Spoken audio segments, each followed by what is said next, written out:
So in this segment, we're going to be talking about London shops struggling to get in specialist items or niche items, such as Greek cheeses, Sicilian citrus, and British headaches, which we don't have to import those. We have enough of those. So London, in a warehouse tucked under two railway arches in southeast London, is a treasure trove of Greek delicacies, including barrel-aged feta, fresh oregano, Cretan olive oil, and cases of nearly 100 different wines destined for the city's top restaurants and discerning home cooks. And this is going to affect mainly middle class people and also kind of upper working class people who want to try new foods out. And I myself tried out a couple of different things and like feta cheese and stuff, and that's pretty good.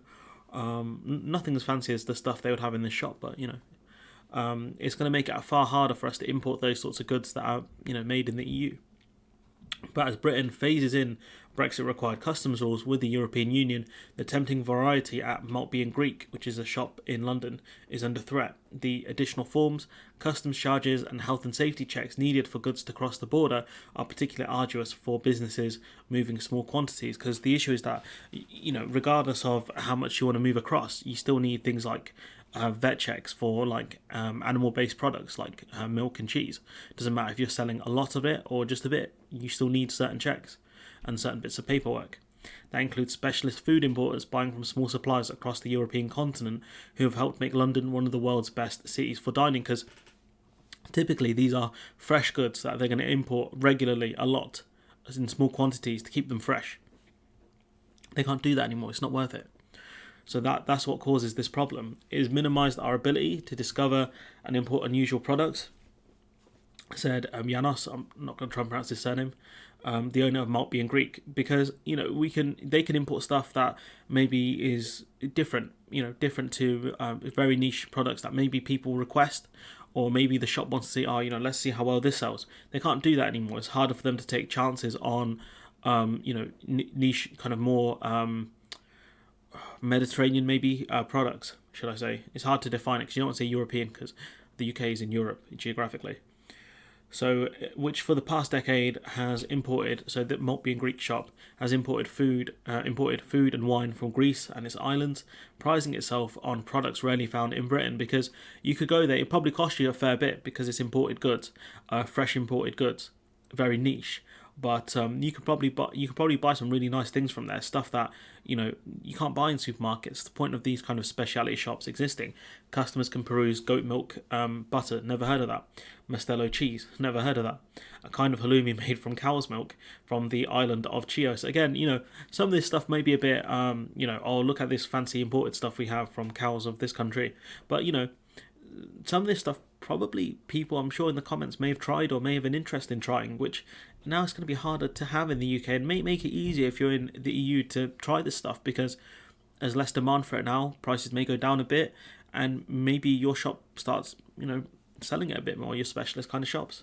Bunches of mountain tea, pale gigantus beans from Phenios in the northern Peloponnese. I mean, these are probably going to be specialist Greek products given the name of the shop, but point being is that we can't get as much of this stuff anymore.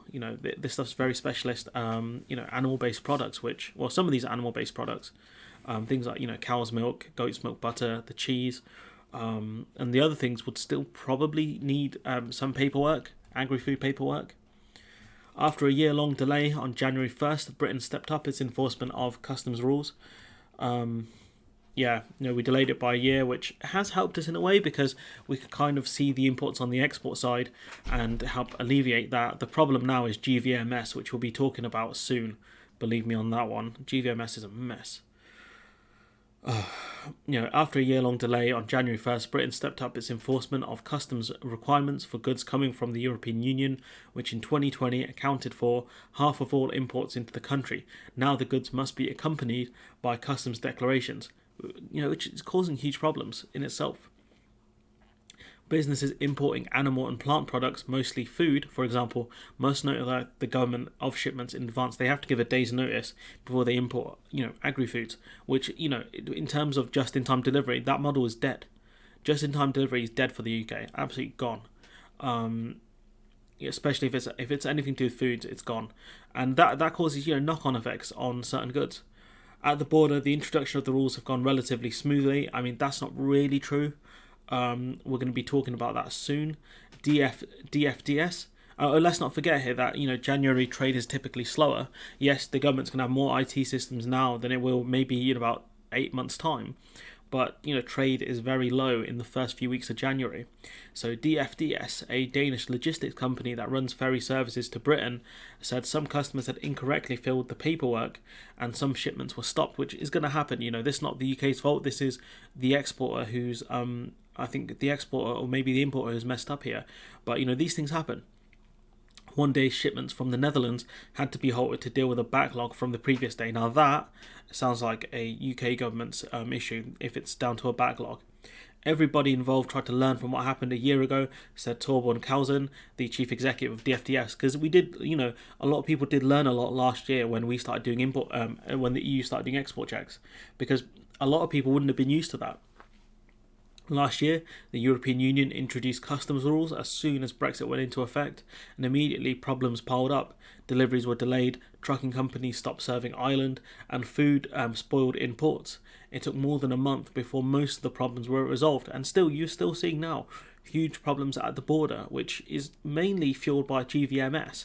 That's the only two things that have changed from last year are the UK's GVMS system, which deals with lorries moving out of the UK and into the UK, which I say GB really.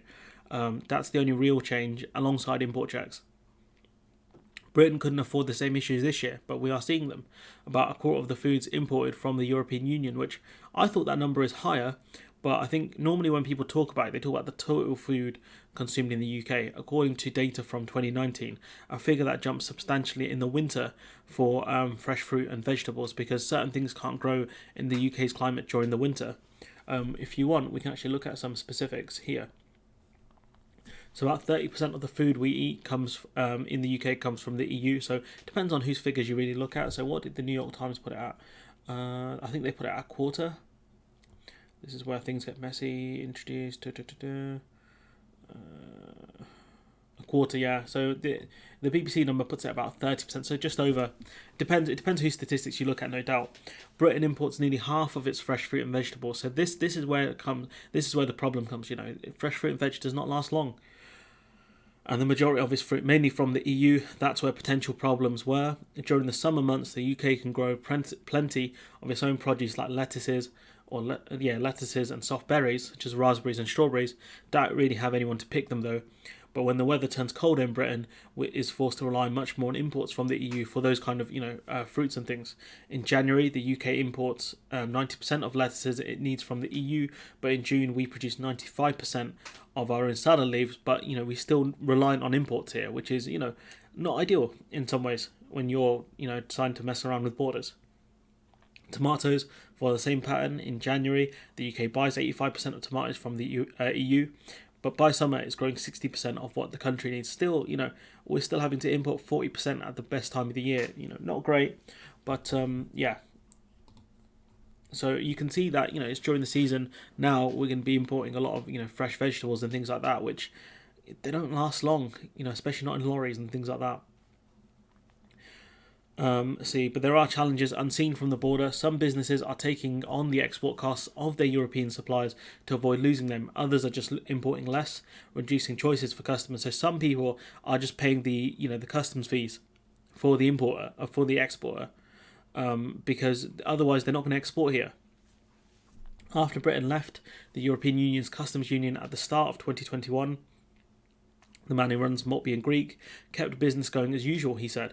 Within 6 months, however, the additional customs and associated price increases became prohibitive. I think it's because after a while, HMRC said you can't keep deferring this to later. He stopped getting weekly deliveries of this fresh sheep's milk cheese from Crete and traditionally strained sheep and Greek goat yogurt, leaving the popular products regularly out of stock. And if you can't sell the things that typically people want to buy, the guaranteed sellers, it's going to cause massive business problems. And this 2021 wasn't even down to import checks really. There were still some customs things and to go through. The main issue was the supply chain problems, I think, and he couldn't get in weekly deliveries, mainly I think down to supply chain problems. But obviously, each delivery, there are customs fees, customs costs associated with it. That's another problem. This stuff, it won't keep long in the fridge, so he has to have regular imports of it. Sausages from Crete now come frozen instead of fresh, which means that he's going to sell them for far less because fresh sausages sell a lot more than frozen ones. So the markup is way lower. You've got most of the perishable products have suffered, particularly the ones that are small volume but important for a lot of the restaurants and delis, because delis are going to sell fresh products. Same with restaurants as well. They're going to sell fresh products. They don't want frozen stuff, especially because defrosting them takes time. The biggest disruption from Brexit has been the loss of flexibility he had. If maybe a customer wanted cheeses for certain days, he could put the order in and get him in, but now he can't do that as easily. That's the problem. So at this time of year, fresh produce at its markets include Sicilian citrus, Italian leafy greens, and French root vegetables. There's another shop opposite end of Maltley Greek. Rachel Sillis sells cheese made in Switzerland and the Netherlands, while her experience exporting from Switzerland, which I believe is classed as a third country, but they have very they have dynamic alignment with the EU, which makes things easier. There's still bits of paperwork that's still needed. Soften the blow of Brexit's trade rules, but it hasn't insulated her from the extra costs. Because I think for the UK there might be even more costs than if you imported things from Switzerland to an EU country. She buys cheese from four small producers in the Netherlands, so small that not all of them have an email address. How do you talk to them? Now each one is required to have an economic operator's registration and identification number, as well as a customs agent to do export and tax paperwork. They must complete more detailed invoices, which include tariff codes. And the thing is, right, she's saying these companies are so small that they don't even have an email address. They don't need one. Now they suddenly need all this extra stuff, all of these extra, not staff necessarily, it's outsourced, but all of this extra money to export to the UK. Now, do they charge the suppliers more, the importers more? Than they are now? Of course they're going to have to, but at what point, when shipments get returned or delayed, do they just say, no, it's not worth it, it's not worth selling it here, because there are miles of tailbacks both sides of the border? At what point do these kind of Dutch or any kind of cheese maker or farmer says it's not worth it now? It just isn't. There's a lot more in this article. It's really good. Miss Sills, said she had taken on the extra costs for export clearances for the cheesemakers. So they, to this stage, haven't started paying for the real cost of the export charges. She said, I have. And that's going to be passed on to the consumer. But what happens when she can't afford these kind of customs charges up front? What happens at that point? It's a very precarious situation for a lot of these people who are very reliant on kind of easy access to the EU market. It's not that the paperwork or the cost is actually that onerous, said Miss Sills, but for companies with lots of suppliers, when you add up the cost of each one, then it becomes insane. She said, especially if you're buying small volumes, because each one needs its own bit of paperwork and has its own cost. That's a huge problem, especially because I don't believe a lot of maybe EU sellers would want to use, kind of bungle their stuff into a lorry. I think it's called cabotage, because if one person's stuff gets sent back, it all gets delayed. And that is so far what Brexit has boiled down to for these businesses, extra costs. We said we'd cut red tape. We've just got more of it now. We are past the point of having wild shortages, said David Henning. I don't know if that's true, honestly. I don't want to question his credentials, but I don't know if that's true. And it depends on how you define a wild shortage, because I have seen a couple of shortages and other people have as well. Shortages of products, empty shelves where they're just massive gaps. Like there's no shelf in the middle of other shelves, if that makes sense. The extra costs will eat away at Britain's economy, with independent forecasts indicating a long-run shortfall of about 4% of GDP. For customers, that will mean less choice, but also, Henning, I don't know if he mentions it and it's been cut, but, a lot more costs for the British consumer, because at the end of the day, with all these customs fees and paperwork and costs, that's all going to be passed on to the consumer, because there's no way the seller's going to want to keep this stuff. They're going to want to absorb the cost. They can't. It's bad business. So they're going to pass it on to the consumer. So food prices are going to keep going up. And we're already seeing that now. It's going to get worse. It also continues to diminish the incentive for companies to invest in Britain. And the thing is, right, I've seen multiple kind of contradictory articles on, companies investing, in UK services and companies not doing it, and it's really hard to tell. It looks like the only ones that are doing well are things like biotechs. But you've got this company which actually began in London, kind of, debating whether it's worth just kind of not pulling out of the UK, because the UK is still a good market, but kind of pulling out staff and resources out. This company here, we are less UK centric than what we were a couple of years ago, said Franco Fubuni, the founder of Natura, which began in London in 2004 and now supplies fresh produce from hundreds of small farms in Europe and North America to about 1,600 restaurants globally and shops including Selfridges and Whole Foods without posting in the United States. So this guy, he's global. He's selling all around Europe, by looks for it, and also selling in the United States. It's a huge company that started in London. This man, handsome man, look at him.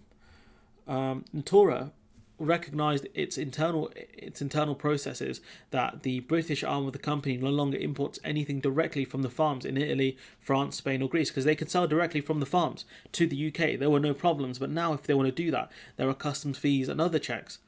Instead, more employees were hired in Paris and Milan. You would note that those places are actually not in the UK, so the produce could be brought by the hubs in the continent and then sold to the London office. This consolidation means there's only one invoice, saving money on trucks and customs. The issue is that that's taking money out of the UK. This is not what Brexiteers told us what would happen. And it's good for him because he runs a huge company. Other smaller companies can't really consolidate like this. Small producers, that's what causes them problems. Maybe Mr. Fabuni could, do something there, but another company could. But point being is that this whole thing's impacted large sellers and small sellers, but also small sellers the most, because they can't consolidate like this. Mr. Fabuni said, for the first time in 15 or 16 years, I really started to question how much we should continue to invest in the UK. He said, this was a company founded in London, in the UK, and now you've got this gentleman saying, maybe I don't know how much more money I should put in into the UK, because it's not worth it, because he's going to be investing more maybe in the States, but predominantly in the European hubs, so that he can keep the UK as an export market at arm's length, but focus more potentially on the EU. When Prime Minister Boris Johnson announced the new trade deal with the European Union on Christmas Eve 2020, he said the agreement, if anything, should allow our companies and our exports to do even more business with their European friends. In reality, it's made it harder. And, the fact is, right, that statement makes no sense, because there is no way that he could have made trade with the EU any easier than it was pre-Brexit. It would have been impossible unless he physically moved the UK closer to Europe. That's the only way he could have done it. Physically moved the UK and attached it to Europe. That's the only way he could have made trade easier. Brexit might free Britain from Brussels bureaucracy. It really hasn't, because if we lower standards, then it's the EU will start cutting bits of the TCA. So it really doesn't cut bureaucracy. While the promises of Brexit were varied, from opening up new markets, less of that, not seen much of that, and deregulation, which also really hasn't happened, the slowness in realising the benefits has frustrated even its supporters, because there are no benefits, not really. The other fresh produce market at Spa Terminus, some words, and company is run by Elena Deminska, who said Brexit could be a great opportunity for British farmers to produce some of the food that was mostly imported from the EU. So I didn't actually know this. You could grow apricots in the UK. I thought it was a summer fruit. It grows warmer. I didn't know that. I'm a plum guy myself. The country has the climate for bitter winter, lettuce or broccoli rabe, or with a little bit of effort, apricot, said Miss Deminska. Instead, she complains that farmers are not flexible, because maybe it's down to money. There'd probably be a reason for that, especially because apricots do take a few years for the trees to actually bear fruit. So maybe that's the reason why they're not doing it. I don't know. But point being is, she's saying that the UK could kind of change the model a bit and become less reliant on certain imports. But farmers don't want to do that. And I'm sure farmers will have their reason. Maybe not the best reasons, but reasons no doubt. About 4 years ago, with great foresight, Ms. Deminska outsourced her customs paperwork to an external company. Still, she despairs at the Brexit-induced paperwork.